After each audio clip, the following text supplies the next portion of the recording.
Hey guys, welcome to another Warframe video, and the Sacrifice update is finally here and it brought a bunch of new stuff. So let's talk about it in as spoiler-free manner as possible without actually skipping over any of the features. I won't talk about the Sacrifice quest or what happens in the Sacrifice quest, I will let you discover that on your own, but I will talk about the items that you end up with at the end. So the biggest feature is, surprise surprise, the Sacrifice quest itself, and I won't mention anything about it because this is something you should play through yourself. It also introduced what I assume is the first pass of the UI changes, because not everything has been changed yet. A lot of the things stayed the way they used to be, but they did change a lot of other stuff. The new UI looks really good, but what I like about it the most is that you can choose different background, different themes, and even different sounds for the whole UI. So if you want to customize your UI, simply go to the options, interface, and click on UI customization. This update also introduced multiple exalted weapons for all Warframes that have them, so the exalted weapons that they have will no longer scale off your melee mods, they will scale from the mods you put on the actual exalted weapons. And this goes for Ivara's Artemis bow, which can use all the mods you can normally put on a bow, Excalibur's exalted blades, Wukong's iron staff, and Valkyr's talons, which will all use melee mods. Then there is Mesa and her regulators for Peacemaker, which will use secondary mods. And the final one is Titania, and she has changed a little bit. So they buffed Dewata, which is her melee weapon that will be scaled with melee mods. And they changed Dexpixia to basically a secondary weapon, so it will be scaled with secondary mods, which is actually a buff because secondary mods are stronger than primary mods. Also, they gave her 2 Vs and a dash on both weapons by default, so the format shouldn't be as crazy. Then of course we got Excalibur Umbra, who has the same stats as the Prime because they did actually buff Excalibur Prime to have the same stats as Umbra. But they are not the same because Excalibur Umbra uses Radial Howl rather than Radial Blind, which first of all has a different animation, but it will also remove all the damage resistances from sentients when you hit them with it. Then, on top of having the standard passive that you have on Excal and Excal Prime, he's also completely sentient when you're in Transference, so he will actually run around and fight like a Spectre would.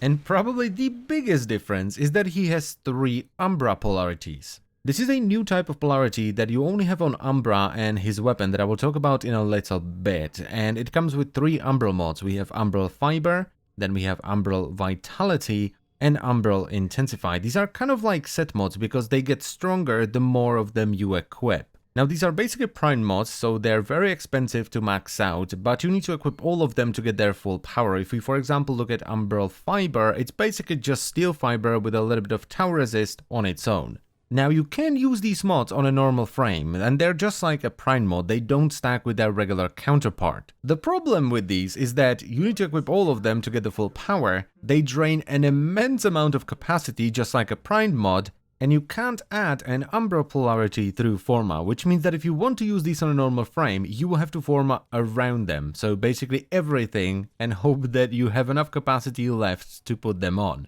Also, it does seem like you can Forma over them, but I'm not dumb enough to actually try it. And the second item we got with this update is the Skiajati, which is Umbra's Nekana. This requires at least Mastery rank 11, it's really fast, it does a decent amount of damage, most of which is slash, it has high status, somewhat average crit chance for melee weapons, it's not too high, and it has slightly below average crit multiplier. And as I mentioned already, this one also comes with Umbra Polarities, but it also comes with Sacrificial Pressure, which is pressure point with some extra sentient damage, and Sacrificial Steel, which is true steel with once again some extra sentient damage. And just like with the Umbral mods, you can use these on normal weapons, you just can't Forma for them, so you will have to Forma around them, which should be much easier to do on a melee weapon than a Warframe. I also find it a little bit odd that they went with Sacrificial Pressure since we do already have primed Pressure Point. Then we got a bunch of new cosmetics, so we have a full set of the Umbra armor, we got the Dax Siandana, we got scarves for Kubros and Kavats, and then we got some cool cosmetics for our operators as well.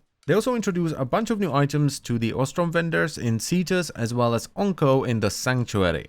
All of these are really expensive, and I assume they're all decorations for your landing craft, which is actually pretty cool in my opinion, because it will finally give me a reason to go back to Cetus and actually do bounties and stuff. Now this is of course not everything, like for example the limbo change I talked about in a previous video has gone live, so Stasis now has a base duration of 15 seconds and it no longer freezes guns, it will only freeze enemies.